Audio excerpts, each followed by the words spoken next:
정보가 있는 시사 토크쇼 장윤선의 팟짱.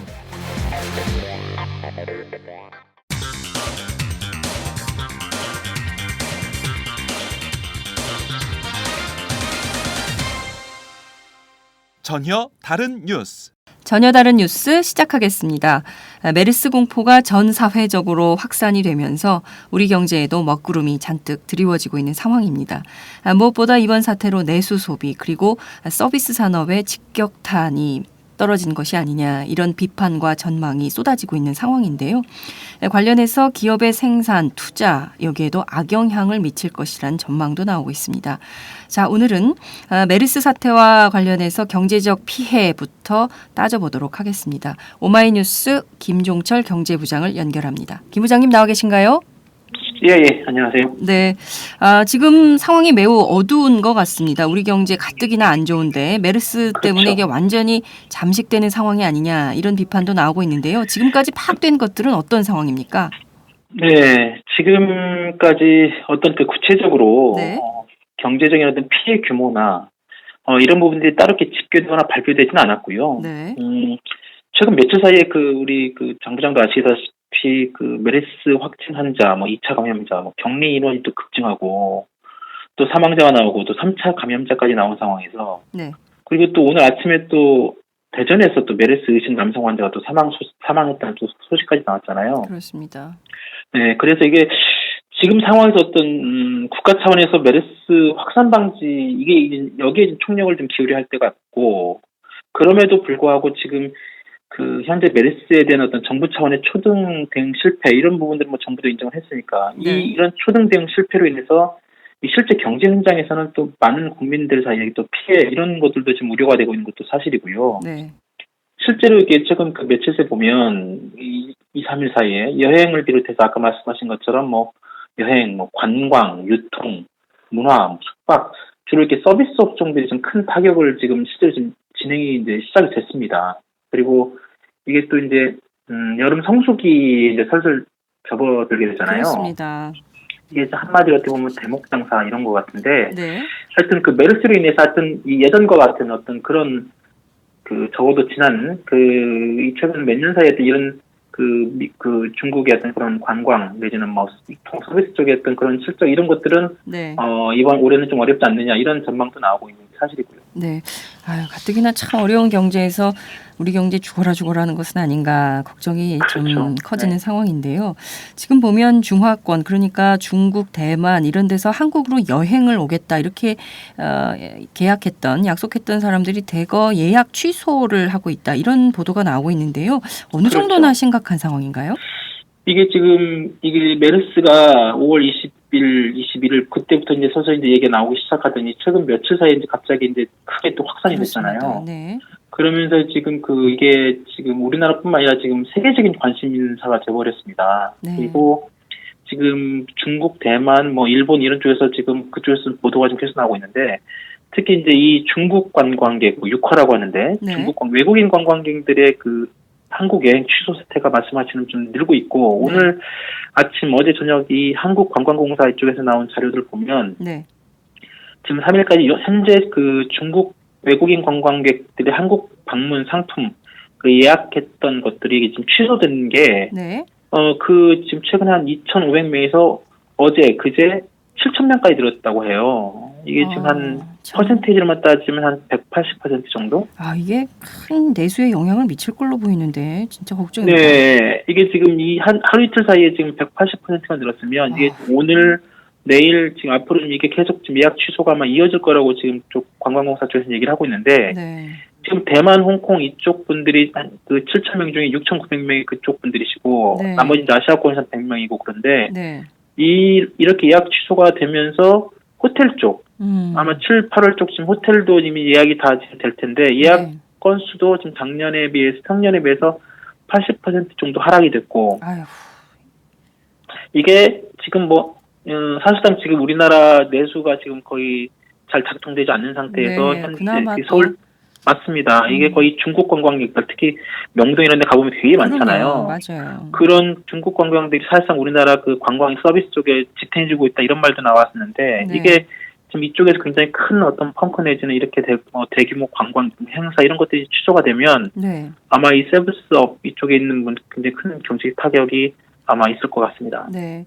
말씀하신 대로 명동, 을지로 뭐 이런 동대문 이런 쪽에는요. 아, 그럼요. 한국말보다 중국말이 더 맞아요. 많이 네네, 들려요. 그렇습니다. 예, 네네. 일본말도 거의 없고 요새는 중국말이 굉장히 많이 있는데 이분들이 전부 지금 그 예약을 취소하고 있다. 이게 참 관광 산업에 이렇게 큰 타격과 피해를 입히면서 우리 경제 활성화시킬 수 있다 이렇게 말할 수 있는 건지 참 답답한데 자 그나저나 어제 오늘 뭐 계속 학교가 휴업 사태, 휴교 뭐 이런 게 점점 그 규모가 확대되고 있는 상황인데 지금 수학여행 시즌인 것 같은데 이런 것들은 좀 그렇죠. 어떻게 되고 있습니까? 이게 그러니까 이게 외국인 관광객뿐만 아니라 지금 국내 내부 네. 아까 내수 포함해가지고 학생들 지금 6월, 7월 예정된 수학여행을 전국에 한 100여 개 학교가 있다고 했는데요. 네. 이게 지금 그 파악된 바로는 거의 대부분 일단 수학여행을 취소하는 쪽으로 가닥을 잡았다고 해요. 네. 그리고 이게 이제 수학여행뿐만 아니라 뭐 각종 교육 수련 단체 행사 이런 것까지 다 지금 취소하는 분위기고 왜냐하면 사람들이 일단 많이 모이는 이런 장소는 지금 피하자 이런 거잖아요. 그렇습니다. 그리고 지금 이게 학교뿐만 아니라 기업들도 지금 마찬가지인데 이 삼성전자가 이번 달에 그 신입사원 학예 수련회를 하기로 돼 있었어요. 네네. 이게 지금 한 4, 5천 명이 지금 저기 좀 무주 리조트 쪽에 여기 모여가지고 매년 네. 하여튼 3박 4일 이렇게 대규모 어떤 수련을 하는 이것도 이번에 취소가 됐고요. 아.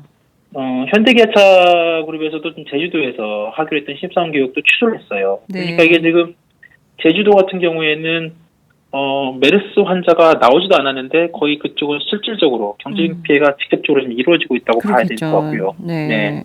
지금 제주도는 대표적인 관광지인데 수학여행 되게 요새는 제주도로 많이 가던데 아예 뭐 맞습니다. 이동조차를 하지 않는 상황 이게 관광업이 좀 망하게 생겼네요. 참 걱정입니다. 그렇죠. 지금 참 이게 여행이라도 관광이라도 좀 잘 돼야 이게 내수 활성화가 될 텐데 참 이게 대표적인 심각한 피해 업종으로 여행 관광업이 손에 꼽히질 수 있는 거 아닌가라는 생각이 좀 그렇죠. 드는데요. 네네. 자, 지금 뭐 메르스가요. 요새 아이들이 교실에서 마스크 쓰고 수업을 한대요. 그러니까 그 얼마나 그 공포감이 심하면 애들이 교실에서 마스크 쓰고 애들하고 같이 얘기를 하고 수업을 받고 이런 상황이 되는 건데 자, 그렇죠. 그러면 이게 공포가 계속 이어질 텐데 우리 경제 소비 전반에 큰 영향을 끼치지 않을까 이런 걱정도 생기는데 어떻게 보십니까? 그렇죠. 지금 실질적으로 지금 그런 우려 이런 것들이 지금 실제로 좀 일어나고 있고요. 네. 좀 전에 지금 계속 말씀을 드렸지만 이게 여행 호텔, 뭐 관광 업종 이런 뿐만 아니라 제가 어제 저녁에 잠깐 이게 집 앞에 그 마트, 대형 마트를 가보니까 네. 사람들이 생각보다 평상시 좀 적은 것 같더라고. 이게 뭐 느낌인지 아직 구체적으로 확인은 안 해봤습니다만 네. 이게 사람들이 왜 이렇게 없지 할게 이런 생각이 들 정도였는데 동네에 일단 사람이 없어요 요새. 그러니까요. 바깥에 다니는 사람이 안산이 없어요. 그렇다고 하더라고요. 네. 그리고 그 어른들이 하는 말씀이 이제 메르스라는 것들을 이게 인식이 되면서 네. 피하는 것 같기도 하고 이게 심리가 되게 중요한데 네. 일단 사람들이 많이 모이는 걸 피하라고 하니까 식당, 뭐 마트, 백화점 이게 참 이쪽에 되게 그 소비나 이런 것들 중심적으로 가장 모이고 이루어지는 이런 곳들이 지금 일단 한산하고 이게 좀 매출 이런 거 좀 떨어지고 최근 네. 또 며칠 사이에 이 백화점 마트 이렇게 통계가 나온 게 보면 네. 이 아직 공식적인 건 아니지만 그쪽 사람들 얘기가 한 20% 최근 며칠 사이에 네. 이게 지금 그 사람들이 줄었다는 얘기도 나오고 있고요. 네. 그리고 좀 전에 말씀드린 것처럼 뭐 삼성전자, 현대차 이런 기업들도 이런 대형 이벤트들이 이렇게 줄줄이 이렇게 취소가 되면 또 그 행사와 관련된 업종 그런 분들도 있잖아요. 네. 뭐 예를 들어서 뭐 어디 뭐 행사 큰 하게 되면 그것도 뭐 장치, 무대 장치부터 포함해가지고 각종 어떤 뭐 여러 가지 뭐 물건들 이걸 또 준비하는 사람들 이분들도 직간접도 또 여행 그쪽 그 행사 준비하면서 네. 그 행사가 취소가 되면 또 그분들도 이제 또 사실상 그 여파를 받게 되는 것이고. 네. 그러니까 작년에 그 세월호 참사 이후에 몇 개월 동안 그 소비가 극심한 침체를 보이면서 네네 우리나라 그 경제 또 한바탕게 좀 휘청거리게 됐었는데 이것이 올해에도 또 재발될 가능성이 크고 지금 그 정책 당국 그 기획재정부나 뭐 한국은행 포함해가지고 정책 당국도 지금 이 부분들이 어떻게 지금 이 경제 쪽에 좀 영향을 미칠지 예의주시하고 있는 것 같습니다. 네, 지금 매년 세월호 참사 작년 이후에 또 뭐 배 타지 마라 막 또 이런 그렇죠. 흉흉했었던 민심이 있었는데 이번엔 또 메르스 때문에 전체 참 이게 걱정입니다. 자, 네. 경제를 보면요. 이게 내수 부진뿐만 아니라 수출도 잘 안 되고 있어서 그렇죠. 그야말로 한국이 장기적인 경기 침체, 디플레이션 뭐 이쪽으로 가는 네. 거 아니냐 이렇게 굉장히 큰 우려들이 많이 있는데 결과적으로 이번 메르스 사태 때문에 올해 경제 성장률 또 낮아질 수 있겠다. 이런 생각도 드는데 어떻게 전망하십니까? 맞습니다. 이게 좀 전에 제가 그 정책 당국이 지금 예의주시하고 있는 부분도 바로 이런 부분들인데요. 네. 그 우리나라 지금 돈 이 원화가 일본 엔화에 비해서 이 가치 이걸 또 원엔 환율 이렇게 얘기를 하잖아요. 네. 보통 네. 이 100엔당 지금 900원까지 떨어지면서 말 그대로 엔저 이게 이제 아베노믹스와 연결돼가지고 엔저 현상을 계속 지금 이렇게 이어지고 있는데 이게 당장 몇 년 전만 해도 100엔당 1,400원, 1,500원 정도 엔 좋았어요. 이렇게 했던 맞습니다. 이게 이렇게 했던 환율이 이게 지금 엔화 가치가 한 40% 가까이 떨어지면서 일본 기업들한테 막대한 환율 차이. 옛날에 우리나라 이명박 정부 때 했던 그런 일본 기업들 입장에 보면 이게 고환율 정책이 되고 우리한테는 되게 환율에 대해서 네. 우리 원화가 되게 강해지면서 네네. 우리한테는 되게 힘들어지는 기업들한테 되게 힘들어지는 그렇습니다. 게 되는 거죠. 그리고 일본 기업들 입장에서 보면 그런 고환율 정책에 따른 어떤 자신들의 어떤 제품 가격이 되게 싸지면서 상대적으로 해외에서 네. 우리나라 기업들은 또 그 싸진 일본 기업 제품들과 경쟁이 힘들어지고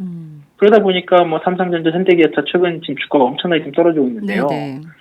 이 삼성전자 주가가 최근에 예전에 뭐 150만 원까지 갔던 것이 지금 130만 원, 오늘 조금 올랐습니다만 네. 130만 원 정도 이하까지 떨어졌고 현대차도 지금 20만 원 훨씬 넘었다가 지금 13만 원 선까지 그러니까요. 밀려났어요. 예. 근데 이게 지금 다른 기업들도 지금 힘들다 죽어라 그러고 있는데 네. 이게 우리나라 대표 기업인 삼성전자, 현대차 이 실적까지 악화되면서 2, 3차 협력 업체까지 좀 이어지거든요. 이렇게 되면 그러면 이렇게 경제 전반에 미치는 파장이 크게 될 것 같고 네.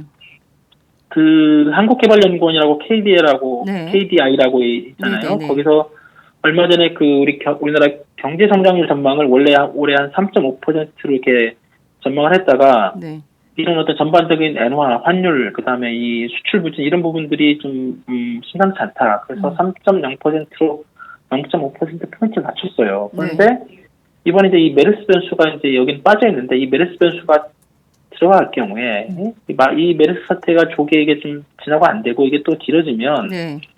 아마 우리나라 올해 경제 성장률이 2%대로 떨어질 가능성이 매우 크다. 이렇게 지금 전문가들이 지금 보고 있는 것 같습니다. 경제 성장률이 2%대로 떨어지면 국민 생활은 또 어떻게 되는 겁니까? 참 이게 걱정이 그렇죠. 이만저만이 아닙니다. 네네. 자, 예전에도 보면 사실 2009년에 신종플루 있었고 2003년 사스 이게 사실 그렇죠. 뭐 대형 전염병이 없었던 게 아닙니다. 그때마다 이제 그렇죠. 정부가 신종플루 때는 방역에 참 실패를 많이 했지만 사스 때는 잘했다 이런 평가가 이제 계속 나오고 있는데요. 그렇죠. 자, 그게 사실 당시에도 우리나라 경제에 단기적으로 영향을 주긴 했었지만 그래도 회복하는 추세를 보였는데 이번엔 좀 어떻게 전망하십니까? 이 메르스 사태가 어떻게 이게 국제망신 상황이잖아요. 그럼요. 환자를 홍콩으로 중국으로 보내가지고 말이죠. 예? 그렇죠. 이게 정말 이게 말씀하신 것처럼 2003년, 2009년 이게 뭐 신종플루나 그다음에 사스 이런 부분들 그 큰 전염병이 있었죠 과거에도. 그리고 지난 그 신종플루 때는 6월에 첫 감염자가 발생한 다음에 정치 사회적으로 큰 논란도 있었고 뭐 그때 각종 축제 이런 것도 뭐 취소되고 지금처럼 뭐 취소되고 뭐 국민들도 이제 외출을 자제하고 소비도 막 줄어들면서 그때 2009년 2분기 민간 소비 증감률 그때 자료를 보면 3.3%에서 3분기에 1%로 거의 그냥 3분의 1 토막이 나버렸어요. 이 민간 소비가. 그러니까 이 소비가 거의 3분의 1로 확 줄고 2003년에 그 사스 때도 우리 경제 성장률이 크게 떨어졌습니다. 그런데 그래도 그나마 그때 그 뭐 고건 총리 때 뭐 여러 가지 이런 그 당시에 그 정부가 아주 말 그대로 팔을 완전히 걷어붙이고 나름대로 그 WHO나 이런 데서도 한국이 되게 잘했다. 그런 어떤 전염병 예방을 되게 잘했다고 이렇게 평가도 받고 빠른 시일 안에 회복이 됐어요. 상대적으로. 그런데 지금 이 메르스를 지금 그 대처하고 있는 지금 현 정부의 이제 움직임 이것을 보면 아까 네. 말씀하신 것처럼 초기 대응 완전 실패하면서 단순히 어떤 중동의 어떤 조그만 어떤 그런 전염병이 지금 아시아에서 크게 창궐하고 창궐시켜, 있어요. 네, 이게 지금 한국이 우리나라가 아주 큰 역할을 해버린 겁니다. 지금. 그렇죠. 근데 이런 그 국제적인 어떤 대외 이미지 추락도 추락이지만 이 국민들의 불안감, 그 정부에 대한 불신 이게 어느 때보다 높기 때문에 과연 이 위기를 극복하려면 국민들이 같이 나서줘야 되잖아요. 네. 그런데 이런 국민들의 불안감과 정부에 대한 불신이 큰 상태에서 과연 얼마나 빨리 이 메르스 사태를 극복할 수 있느냐 이건 좀 글쎄요 잘 모르겠습니다. 어떻게 네. 될지. 지금 그 학부모들이 지금 네. 단체 그 카톡방 있지 않습니까? 그런 네, 데서 네, 네. 다들 난리예요.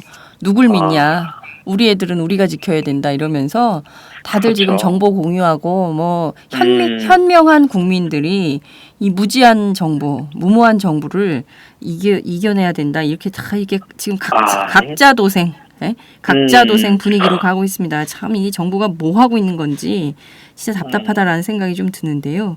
그렇죠. 예, 자, 이 메르스 같은 전염병에 대해서 사실 이게 지금 뭐 이게 저 변이종인 건지 아닌지 변이종이라면 어디 공기 감염이 되는 건지 아닌지 이것조차도 지금 제대로 정보 공유가 안 되고 알려주지가 네. 않아서 오히려 더 그것이 더 국민들의 공포를 키우는 상황이 아닌가라는 생각이 좀 드는데요. 그렇죠. 좀 그 점은 좀 어떻게 보십니까? 좀 전에도 말씀을 좀 드렸지만 이게 이 정부의 그 초기 대응 부실 이 부분들 어제 그 유종일 KDI 국제정책대학원 교수가 네. 그 당시에 그 페이스북에 그 올린 글이 제가 참 와닿던데요. 네. 그 유종일 교수가 한 말이 뭐냐면 이게 지금 이 메르스 사태 이게 하는 거 보니까 거의 제2의 세월호 사태나 다름없다. 근데 정부의 무능함이 아주 그대로 그냥 드러나 버렸다 이번에. 네. 또 이런 부분들은 지금 사실상 뭐 진보 보수를 가리지 않는 것 같고요. 네. 또 이게 우리나라의 이 허술한 이 방역 시스템 이런 부분들이 사실상 아까 말씀드린 것처럼 중국, 일본, 홍콩 이 옆에 이웃 나라한테 적나라하게 이번에 완전히 드러났지 않습니까? 그렇습니다.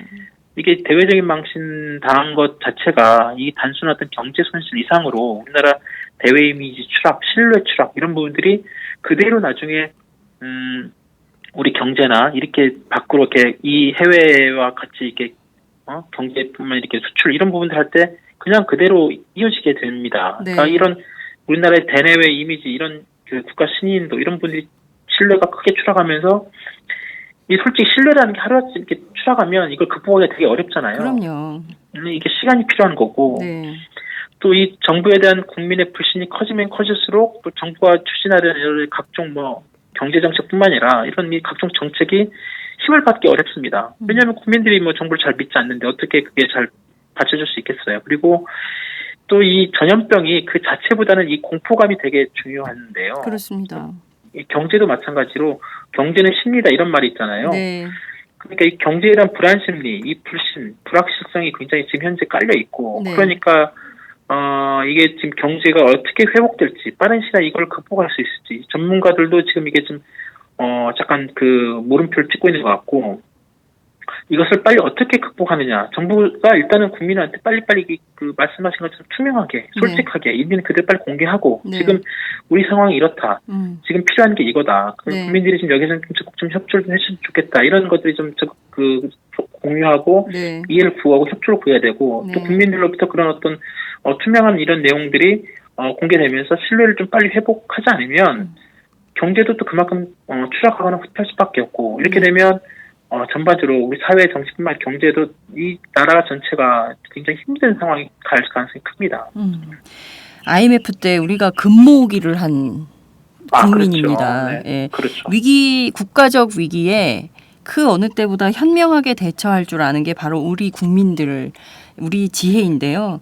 그 그럼요. 대통령과 정부가 정확하고도 분명한 정보를 주면 딱 위기 대응을 충분히 해낼 국민들인데 정부가 오히려 뭐 정보를 쉬쉬하고 뭐 별로 중요한 거 아니다 이러면서 계속 문제를 키우니까 국민들은 오히려 좀 화가 나는 상황이 아닌가라는 생각이 좀 드는데 말씀하신 것처럼 잠깐 그 말씀드리면 아까 IMF를 말씀하셨기 네. 때문에 제가 생각이 나는데 네. 이게 그 IMF에는 여러 가지 평가도 있고 뭐 그게 뭐 신자유주의, 구조주의다 어쩌다 뭐 이런 얘기도 있지만 그때 그 김대중 대통령이 취임식 때 네. 생각이 나는 게 그 당신이 IMF 그걸 받아들고 곧바로 취임을 했잖아요. 네. 그때 그 대통령 취임식 때 눈물을 흘리면서 국민들한테 호소를 했습니다. 네. 그래요. 이게 지금 상황이 좀 어렵다. 맞아요. 그래서 국민들 좀 도와줬으면 좋겠다. 그리고 있는 그대로 다 보여주고, 네. 그러니까 국민들이 뭐 진짜 극복이라고 하면서 이제 극복했잖아요. 네. 지금 상황에서는 정반대. 지금 이게 어떻게 되고 아까 말씀하신 이게 숨기고 은폐하고 네. 이게 뭐 대충 넘어갈 수 있는 사안이 아닌데도 불구하고 정부가 이런 식으로 계속 나가게 되면 정말로 뭐 이게 쉽지 않은 그런 상황이 될 수 있습니다. 네, 그렇죠.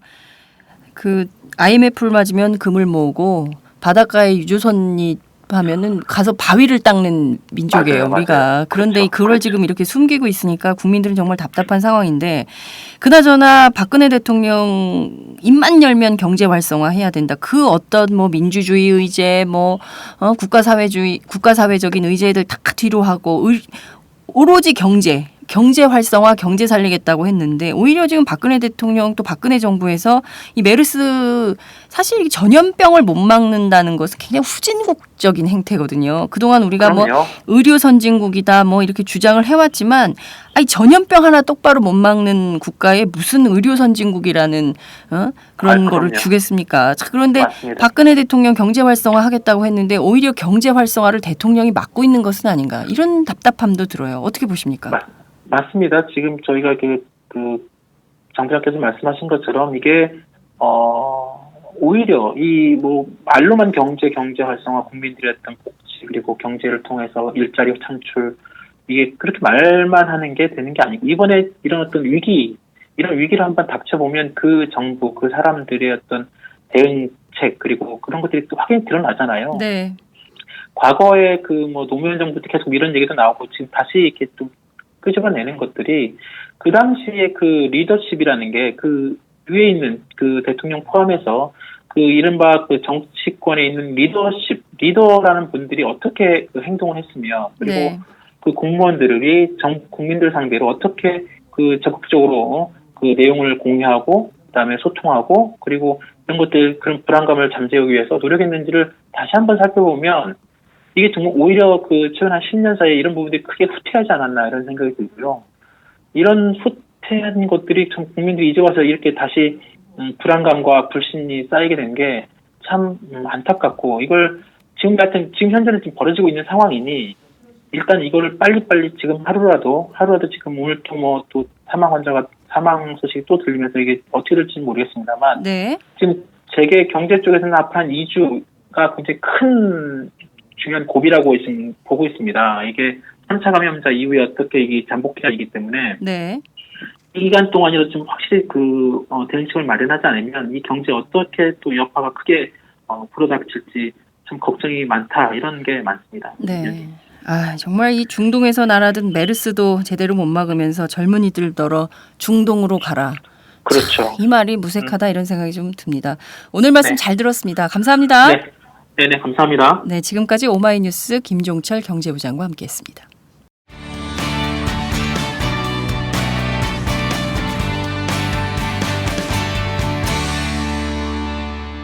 여러분은 지금 오마이뉴스 장윤선 기자가 진행하는 팟캐스트 팟짱을 듣고 계십니다.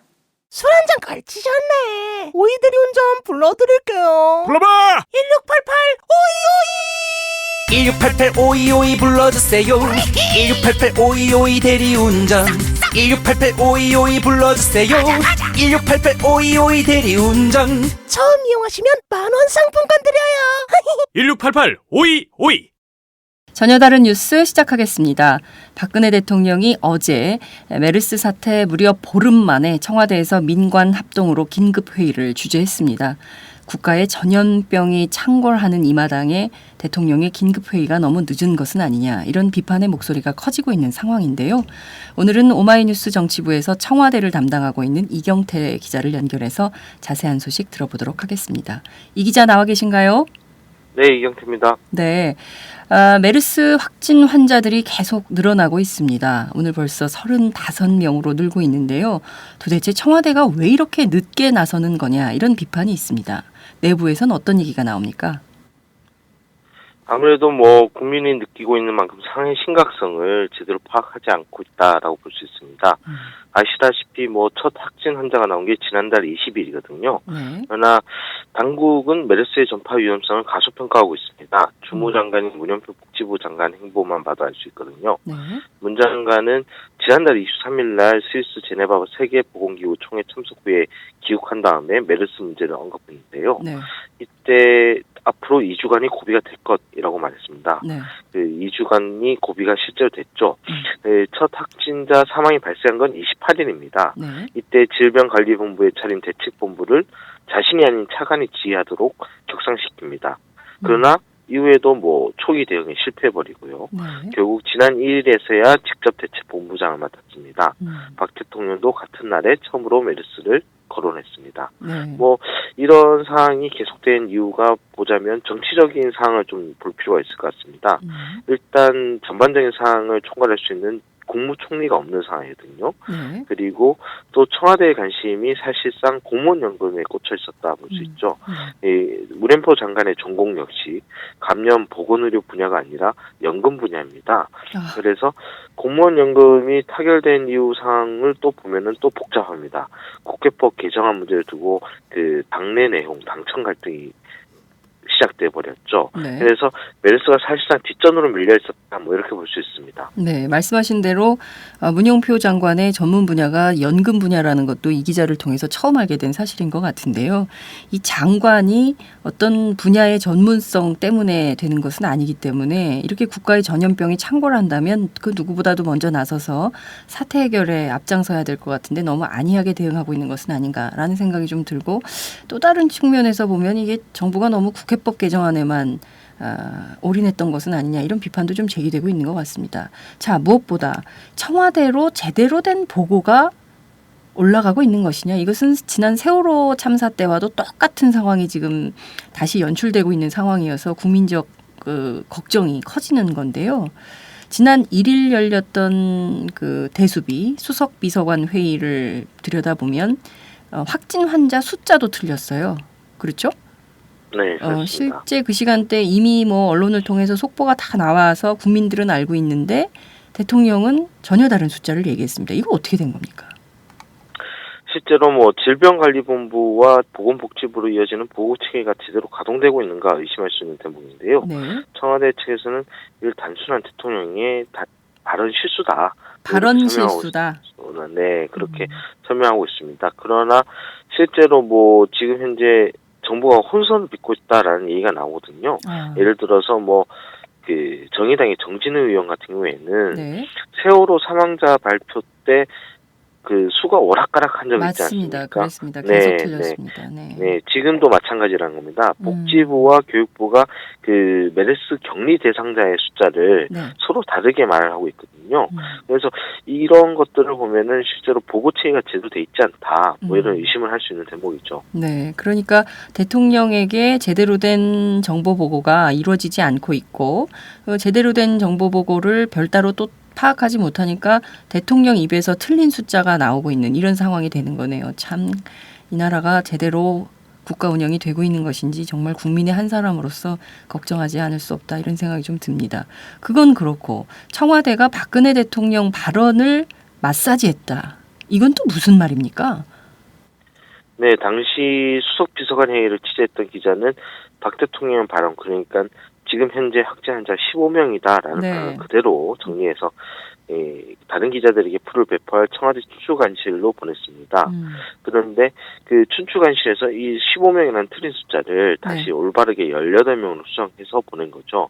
이 부분은 아무래도 그 박 대통령이 메르스 사태를 수수방관하고 있다는 지적이 계속 나오고 있는 만큼 이런 논란이 있은 부분을 사전에 차단하려 한 거 아니냐라는 의심이 드는 대목입니다. 네, 우선 이 기자, 저희가 청와대 시스템을 잘 몰라요. 그래서 네. 좀 설명을 좀 해주셔야 될 것 같은데요. 수석비서관 회의가 열리면 그 회의에 취재 기자가 참석을 하는 모양이죠?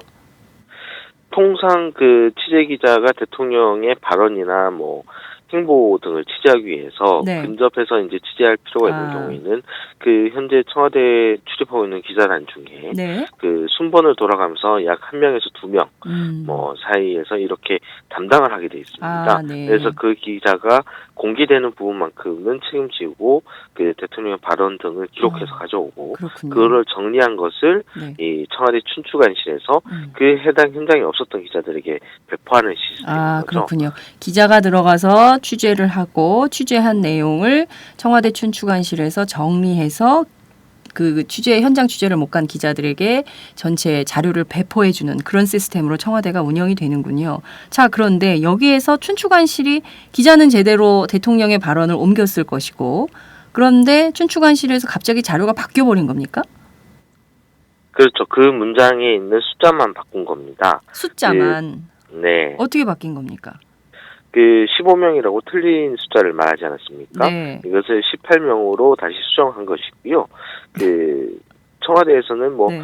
과거에도 대통령이 발언에서 실수를 하면 네. 이렇게 수정하는 경우가 왕왕 있었다라고 해명을 하더군요. 아, 특별히 뭐 의도를 가지고 마사지를 한 게 아니라는 해명입니다. 네. 그러나 뭐 청와대가 공식 유튜브 채널에 올린 그 수석비서관 회의 모두 발언을 보면 네. 이 부분만 딱 잘라냈습니다. 역시 비판 여론을 신경 쓰는 모양새가 아니라고 할 수 없죠. 네. 그러니까 15명이라고 대통령이 말씀을 잘못하셨는데 그러면 대통령 그 말씀 자료에는 15명으로 돼 있는지 18명으로 돼 있는지 이건 확인할 수는 없는 건가요? 네, 그렇죠. 그러니까 대통령이 18명으로 돼 있는 거를 대통령이 15명으로 잘못 읽은 건지 아니면 대통령이 읽어야 될 그 회의 자료에 15명으로 써 있었던 건지 이것도 좀 확인을 해봐야 되겠네요. 네, 이미 어제 요청을 한번 했는데요. 네. 거기에 대해서는 부정적인 반응이더라고요. 부정적이라는 게 어떤 겁니까? 예. 말씀 자료 공개된 적이 없다라는 입장인 거죠. 네. 공개할 수 없다는 거군요. 청와대에서는 그 대통령 말씀 자료를 공개할 수 없다. 그러니까 이건 영원히 미스테리가 되겠군요. 나중에 그 대통령 기록관을 통해서만 확인할 수 있는 그런 내용이 아닌가라는 생각도 좀 듭니다. 자, 그나저나 청와대가 공식적으로 내보내는 청와대 공식 유튜브 채널 그 편집은 또 왜 했을까요? 아무래도 앞서 말씀드린 대로 네. 그 부분이 약간 논란이 될 수밖에 없는 겁니다. 그렇죠. 그 보건복지부 공식 발표 3시간 이후에 있는 회의에서 네. 대통령이 숫자를 잘못 얘기했다는 것은 네. 자그마한 실수일 수 있지만 앞서 지적한 대로 보고 체계에 문제가 있다라는 지적이 나올 수밖에 없고요. 네. 특히나 박 대통령이 메르스 사태에 대해서 거론을 하지 않고 있었거든요. 네. 그럼 뭐 이게 거론한 게 12일째 한 얘기니까요. 네. 뭐 그런 점에서 박 대통령이 메르스 관련해서 뭐 전혀 대처할 만큼 네. 보고도 제대로 못 받고 있지 않냐, 뭐 이런 의혹이 있는 대목이기 때문에 네. 논란의 여지가 있는 부분을 사전에 정리했다, 뭐 이렇게 볼 수 있을 것 같습니다. 네. 이 회의에 앞서 1시간 정도인가요? 앞선 그 새누리당 회의에서 김무성 대표는 18명이라고 정확하게 말하지 않았습니까? 그래서 더 비교가 되고 그랬던 것 같아요. 그렇죠. 뭐 네. 사실 뭐 김무성 대표만 18명이라고 아는 건 아니겠죠. 전 국민이 알고 있는 기자가 사안이죠. 알고 있고 전 국민이 알고 있던 사안이겠죠. 대통령만 15명으로 잘못 얘기한 것. 참 국민들은 걱정이 큽니다. 자, 그나저나 새누리당이 청와대에 긴급 메르스 당정청 회의를 좀 열어야 되겠다. 워낙 상황이 심각하니까요. 그런데 청와대가 거부했다. 이런 보도가 나오고 있습니다. 왜 청와대가 이런 당의 요구를 거부했을까요? 어제 현정택 정책조정수석이 이런 얘기를 했는데요. 네. 사태 수습 전념이 우선이라는 게 명분입니다. 어제 관련해서 기자들이 질문했는데 네. 대통령도 긴급회의에 복지부 장관을 오지 말라고 했다. 장관은 수습하는 데 힘써야 되기 때문이다. 뭐 이런 취지로 말했습니다. 즉 당정청 회의를 하는 경우에는 장관이 또 참석을 해야 될 텐데 이것이 뭐 메르스 사태를 진정시키는 데 도움이 되지 않는다고 판단한 겁니다. 그러나 뭐 이를 놓고 또 논란일 수밖에 없죠. 뭐 국회법 개정안 문제 때문에 당정협의 무용론이 청와대 쪽에서 나오던 상황이었거든요. 네. 그런 상황에서 실제로 또 새누리당과 금융위원회가 오늘이죠. 4일날 그 서민금융지원 강화 방안을 논의하기 위한 당정협의를 할 예정이었습니다. 네. 근데 이것이 금융위 요청 때문에 16일로 연기됐습니다. 네. 당의 입장에서는 청와대가 무슨 뜻으로 메르스 관련 회의마저 하지 않겠다는 것인지 좀 복잡하게 생각할 수밖에 없습니다. 네, 말씀하신 대로 지금 메르스 사태가 총체적 난국 상황으로 가고 있는데 이것을 뭐 다 분절화해서 청와대 뭐 복지부 이렇게 따로따로 할 게 아니라 정말 범정부 대책기구 거기 필요하다면 국회 특히 이제 국민들이 어떻게 해야 되나 이런 것들을 전부 좀 이렇게 만들어서 통합 시스템 같은 게 필요할 것 같은데 이걸 거부하는 또 다른 정치적 이유가 있는 것은 아닌가 이런 생각도 해보게 됩니다. 자, 야당은 어떤 입장입니까? 지금 저희가 어제 국회 보건복지위원장인 김춘진 새정치민주연합 의원을 인터뷰한 바 있는데요. 어제 인터뷰에서 범정부 대책기구가 반드시 마련돼야 된다 이런 주장을 했거든요. 관련해서 청와대는 어떤 입장입니까? 실제로 청와대도 뭐 이 같은 여론을 신경 쓰고 있는 모양새입니다. 어제 긴급 대응 회의를 한 게 그 사례인데요. 예, 그래서 뭐 박 대통령이 지난 2일날 언급한 다음 날이죠. 2일날 정책조정수석, 고용복지수석을 반장으로 하는 24시간 돌아가는 긴급대책반을 비서실 안에 마련했고요. 네. 그리고 이 긴급회의를 주재한 어제죠. 3일에는 전문가 그룹을 중심으로 한 종합대응 TF팀 하나와 그리고 메르스 상황 관련 지원을 위한 범정부 메르스 대책 지원본부도 구성하기로 했습니다. 네. 아니 이렇게 뭐 민관 합동 기구도 만드는데 당하고 함께하기 어렵겠다라고 하는 것은 또 유승민 원내대표를 염두에 둔 그런 신경전은 아닌가 이런 생각도 정치적으로 오해가 일법하다라는 생각이 좀 들기도 합니다. 자, 그나저나 정부 안에서도 엇박자가 계속 일어나는 것 같습니다. 특히 이제 휴업 학생들 휴업과 관련해서 입장이 계속 다른데요. 교육부는 휴업이 필요하다는 입장이고 또 복지부는 지금 뭐 휴업할 때는 아니다. 너무 이르다. 이런 주장을 하고 있습니다. 서로 계속 다른 입장을 주장하고 있는데 이거를 좀 컨트롤 타워인 청와대가 조율을 해줘야 되는 것은 아닌가라는 얘기도 나오고 있거든요. 이건 좀 어떻게 보십니까? 맞습니다. 뭐 교육부나 복지부가 서로 각자 책임져야 할 부분이 달라서 벌어지는 일이라고 볼 수 있을 것 같습니다. 교육부 입장에서는 당연히 휴교를 해서라도 그 메르스가 전파되는 걸 막는 게 오히려 학부모나 학생들을 생각할 때는 맞는 조치죠. 네. 그러나 복지부는 보다 이 전문가의 입장에 쏠려 있습니다. 현재 전문가들은 그 메르스 전파 경로를 볼 때 그 지역 전파가 아니라 그 의료기관 내 전파, 그러니까 병원 내에서 퍼지는 만큼 학교가 대상이 아니라는 거죠. 예, 실제로 그 어제 청와대 회의에 참석한 김우주 대한간염협회 이사장은 루머와 근거 없는 낭설이 확대 재생산되면서 실제 메르스 바이러스보다 더 빠르게 공포 확산되고 있다라고 주장하기도 했습니다. 네. 예, 또 하나 주목해서 볼 점은 두 부처의 수장의 성격이 다릅니다. 한쪽은 정치인입니다. 황우여 사회부총리 겸 교육부 장관이고 네. 한쪽은 문현표 장관입니다. 예, 말씀드린 대로 정치인의 입장에서는 좀 더 신경을 국민 여론에 신경을 쓸 수밖에 없지 않겠습니까? 그러다 보니까 이 전문가의 입장을 좀 더 듣는 복지부보다는 국민 여론에 좀 더 쏠린 결정을 할 수 있다라는 생각이 들고요. 그리고 이런 엇박자를 결국에는 조율하기 위해서는 컨트롤 타워가 필요합니다. 네. 이 컨트롤 타워가 없기 때문에 이런 일이 발생하고 있다고 볼 수 있거든요. 네. 그래서 결국에는 청와대가 나서야 된다. 뭐 이런 결론이 나올 수밖에 없죠. 네. 무엇보다 국민적 불안이 확산되는 것은 정부가 비밀주의로 일관하기 때문인 게 아닌가 싶습니다. 정부가 이게 지금 메르스 바이러스라는 게 도대체 어떤 것이고 이게 공기 감염은 안 된다고 하는데 되는 것인지 그리고 또 3차 감염은 없다 이렇게 주장을 했는데 또 3차 감염자가 나타나고 뭐 이렇게 정부의 주장과 현실이 전혀 맞지 않기 때문에 국민들의 공포는 더욱 빠르게 확산될 수밖에 없다라는 생각이 좀 드는 건데요. 무엇보다 전문가 출신이 이 문형표 복지부 장관 이분에 대해서 도대체 이분이 제대로 일을 하고 있는 거냐 이런 비판이 굉장히 많이 있습니다. 일각에서는 문 장관이 지금 뭐 자신의 거취 문제와 관련해서만 관심을 쏟고 있다 이런 언론 보도도 막 나오고 있는데요. 그분의 뭐 사퇴 이 문제는 좀 어떤 얘기가 청와대 안에서 나오고 있습니까? 청와대 안에서는 아직 뭐 장관의 사퇴 얘기는 나오지 않습니다. 다만 이제 국회의 상황을 좀 볼 필요가 있는데요. 네. 안 그래도 문 장관이 공무원연금 개혁안을 그 국민연금과 연계한 적이 있었죠, 여야가. 네. 이를 세대간 도적질이라고 네. 발음도 좀 힘든데 세대간 도적질이라고 강력하게 비판하면서 미운털이 단단히 박힌 상황이었습니다. 그래서 그 지난달 29일 공무원연금법을 처리할 때도 문현표 장관의 거취 문제가 주요 쟁점으로 잡히고도 했습니다. 그래도 이때 여당은 적극 방어하는 자세였습니다. 그 문장관의 해임 건의안을 야당이 들고 나왔을 때 이를 커트해줬거든요. 네. 그러나 메르스 사태가 진정되지 않는다면 여당마저 등을 돌릴 가능성은 큽니다. 지금 이미 야당은 사퇴해야 된다는 입장을 정하고 있고요. 네. 다만 김무성 대표는 오늘 메르스 관련 간담회를 마치고 나서 기자들과 만나서 관련 질문을 받고는 사태를 수습하는 게 먼저다라면서 선을 그었습니다. 네. 야당 국회 보건복지위 위원들도 비슷한 얘기를 하더라고요. 지금은 사태를 수습하는 게 중요하기 때문에 지금 당장 장관의 그 보사임 문제를 얘기할 때는 아니고 일단 사태를 수습하고 그 다음에는 반드시 책임을 져야 할 것이다. 이런 주장을 하는 것을 제가 들었습니다.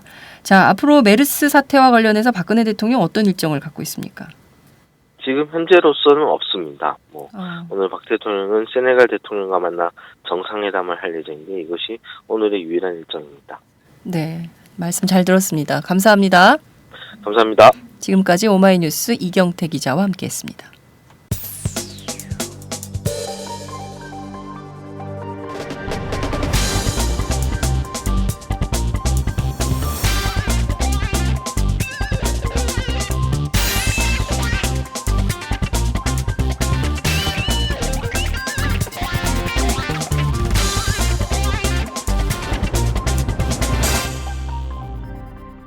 장윤선의 팟짱. 자, 이번에는 지역 민심을 살펴보도록 하겠습니다. 이미 어제부터 이 메르스 바이러스가 수도권을 빠져나갔다 이런 보도가 쏟아지고 있는 상황인데요. 서울 경기 지역을 제외한 다른 지역의 민심은 어떤지 오늘은 오마이뉴스 지역공동체부에서 대구 경북 지역을 취재하고 있는 조정훈 기자를 연결해서 자세한 소식 들어보도록 하겠습니다. 조 기자 나와 계신가요? 네, 안녕하십니까? 네, 지금 어디 계십니까? 예, 지금 사무실에 있습니다. 네, 대구에 계십니까? 경북 지역에 계십니까? 네. 예, 대구에 있습니다. 네. 지금 계속 메르스 환자가 추가 확진이 되고 있습니다. 전체 격리자가 무려 1,667명이다라는 속보가 방금 들어왔는데요. 지금 대구 지역은 상황이 좀 어떻습니까? 네, 지금 대구와 경북 지역을 같이 말씀을 드리면요. 네. 경북의 한 지역 병원에 네. 확진자가 지금 2명이 입원해 있는 상태고요. 그리고 대구 경북에서 관리 대상이 지금 8명이 있는 상태입니다. 대구 경북 지역의 격리 대상자가 8명. 예, 그렇습니다. 네. 그러면 지금 이 병원에 확진 환자 나왔다고 말씀하셨는데요. 이 확진 환자의 상태는 체크가 좀 되고 있습니까? 어떤 상황입니까? 그 부분에 대해서는 네. 병원이나 이제 보건당국에서 네. 자세히 이야기를 해주지 않아서 네. 지금 어느 정도 진행이 되고 있는지 어느 네. 정도 치료가 되고 있는지에 대해서는 잘 알려지고 있지는 않습니다. 그렇지만 기자들은 경북의 어느 지역의 어느 병원인지 지금 일반인들과 그 기자들은 다 알고 있는 거 아닙니까? 그렇죠. 이미 네. 정부에서는 비공개로 한다고 하지만 네. 지역 주민들 사이에서 다 알려져 있고요. 네. 예, 그렇기 때문에 그 병원이 네. 지난 5월 31일 날 확진 환자가 2명이 입원을 했었는데요. 네. 그 이후로 환자들이 대부분 빠져나가고 네. 또 새로운 그 환자들도 입원을 포기하거나 병원 진료를 하지 않고 있습니다. 그렇다면은 이 병원 자체에도 큰 타격이 있지 않을까라는 생각이 좀 들고 사실 그런 병원의 공공성이 있는 거기 때문에요. 이것은 정부 차원에서 어떤 도움이나 협조 이런 것이 필요한 상황이 아닌가라는 생각마저 드는데 이 진료를 받아야 될 환자들이 병원을 떠나고 있다. 이거 보통 심각한 문제가 아니네요. 예, 굉장히 좀 심각한 편인데요. 제가 네. 지난 2일 네. 이 병원을 한번 가봤었거든요. 네. 직접 그런데 취재를 가셨군요. 네, 그렇습니다. 그런데 그 주차장이 네. 평소 같으면 가득 차 있고 차를 댈 수도 없을 정도로 기다려야 하는 상황이었는데 네. 이날은 그 주차장이 거의 텅텅 비어 있다시피 했습니다. 네.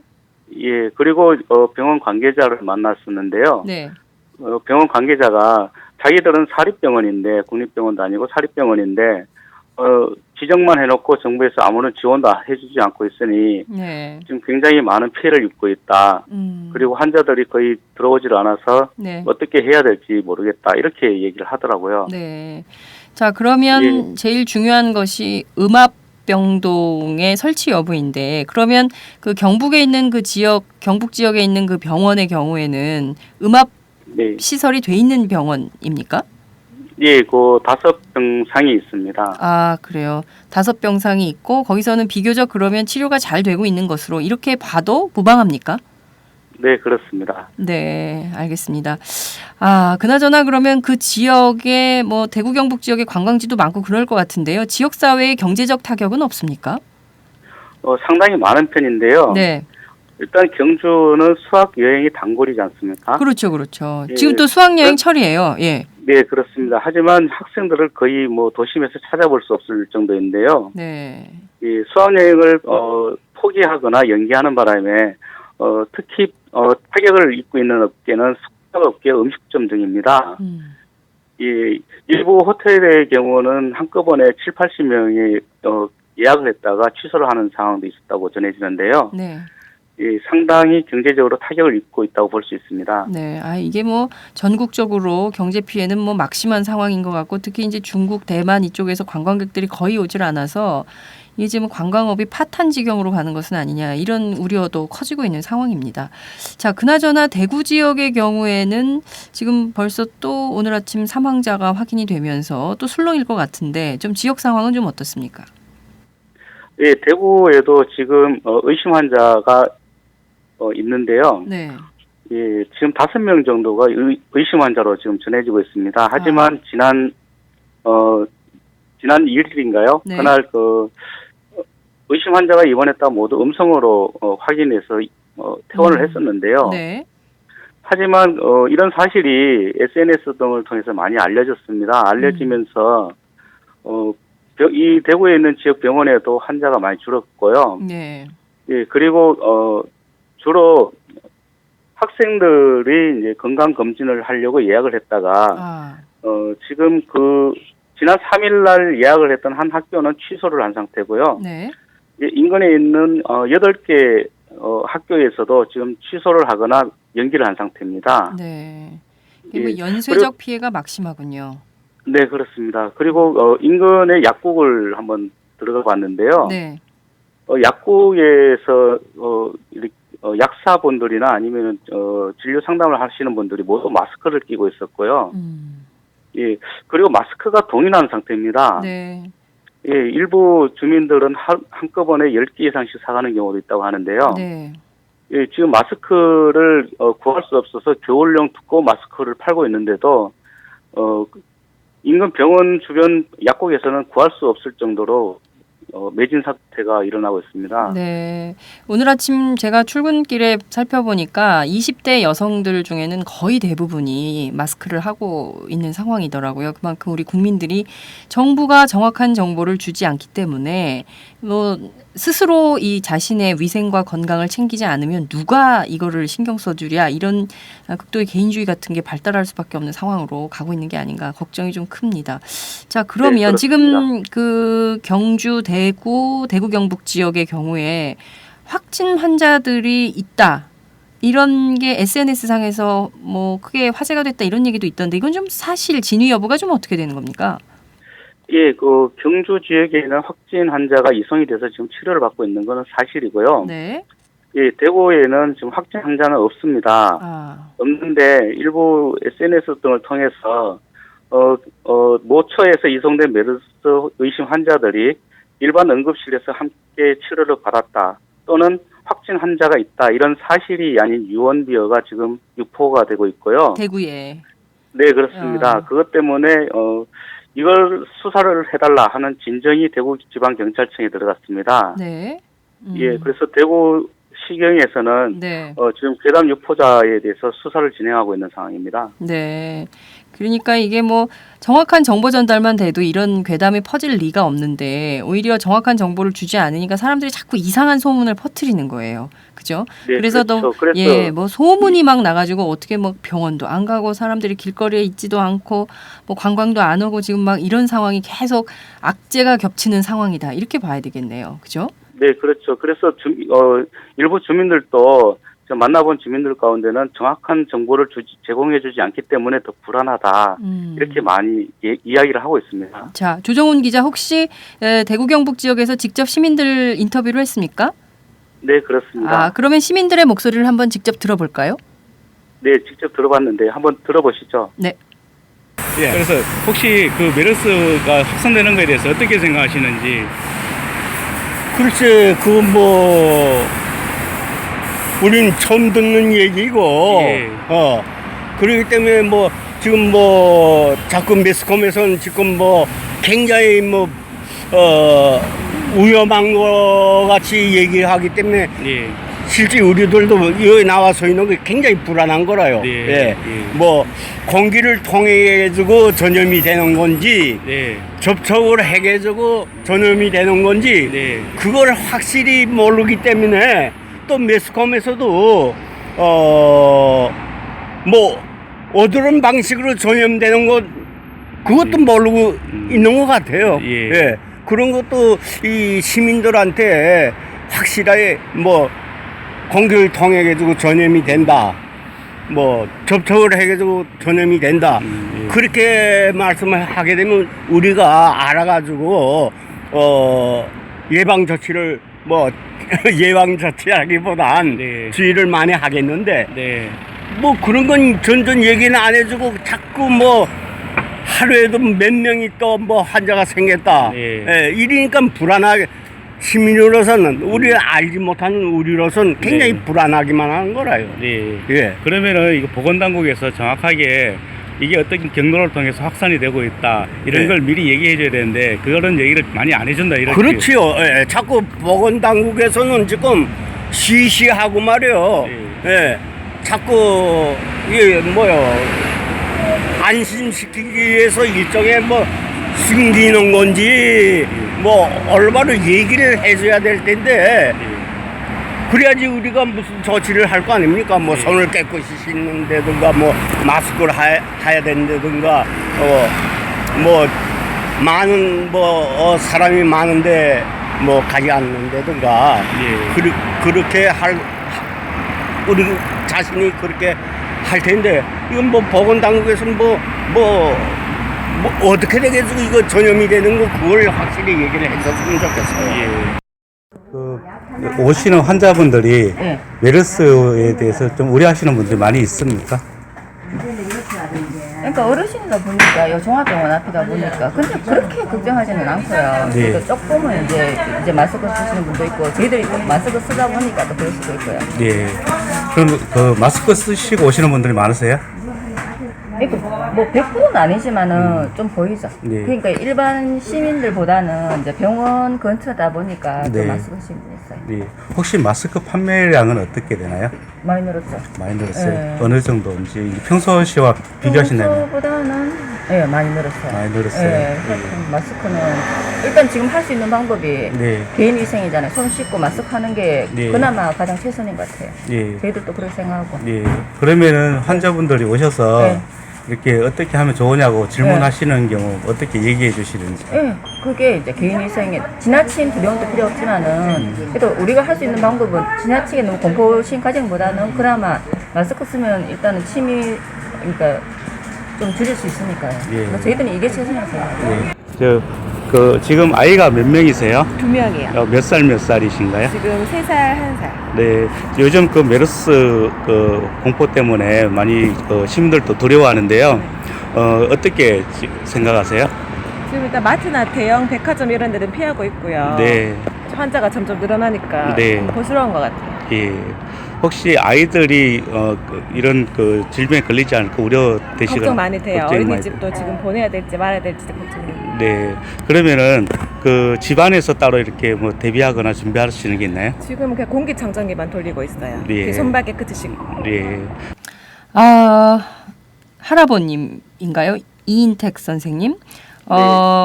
그 굉장히 불안해 하시네요. 그리고 또 이게 지금 마스크가 전국적으로 비슷한 상황이겠지만 이렇게 심각하게 막 나도 너도 막 할 것 없이 다 사가고 있고 실제 이 마스크를 뭐 서너 시간 쓰고 그다음에 버리고 새 걸 써야 된다 이런 얘기가 이제 언론에서 나오니까 일단 마스크 사재기도 심각한 상황이 아닌가 이런 생각이 좀 듭니다. 실제 시민들을 인터뷰하면서 조 기자께서는 제일 많이 든 생각은 어떤 것이었습니까? 일단 시민들이 불안해하지 않도록 정확한 정보를 제공해 주는 게 정부의 할 역할이다 이렇게 생각을 했고요. 네.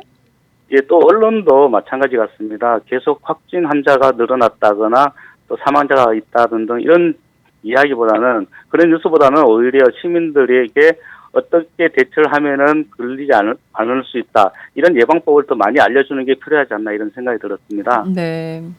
그 실제로 그 바셀린이 그 메르스를 잡는데 효과가 있었다라는 어디 사우디아라비아 소식이 들어와가지고요. 학교 엄마들이 전부 바세린 사가지고 애 코에 발라주고 그래가지고 놀이터에 갔더니 막 그런 애들이 많더라고요. 근데 그게 사실은 아무런 효과가 없다는 것이 입증이 됐는데 그럼에도 또 이제 한 줄기 뭐 조금 도움이 된다 그러면 그냥 그 정보 얻어가지고 하는 거예요. 혹시 무슨 사고가 있을까봐. 말씀하신 대로 정말 정부가 국민들을 위해서라도 정확하고 바른 정보를 분명하게 주셨으면 좋겠다. 이런 당부 말씀 다시 또 드리겠습니다. 조 기자 오늘 말씀 잘 들었습니다. 감사합니다. 네, 감사합니다. 네, 지금까지 오마이뉴스 조정훈 기자와 함께했습니다.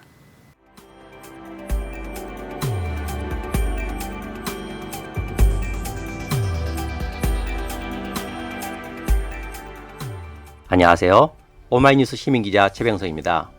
저는 최근 대한민국 쓰레기 시멘트의 비밀이란 책을 출간했는데요.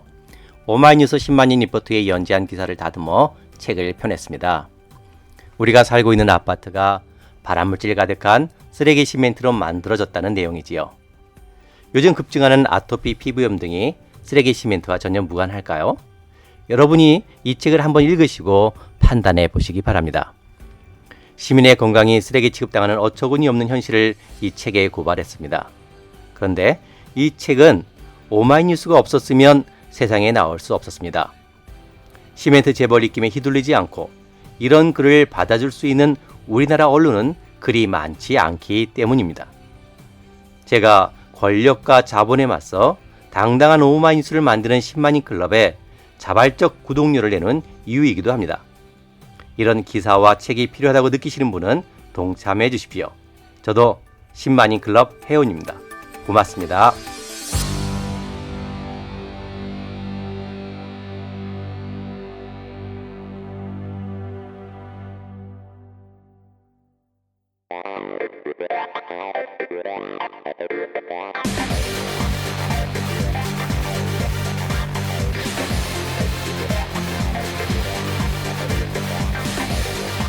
정보가 있는 시사 토크쇼 장윤선의 팟짱.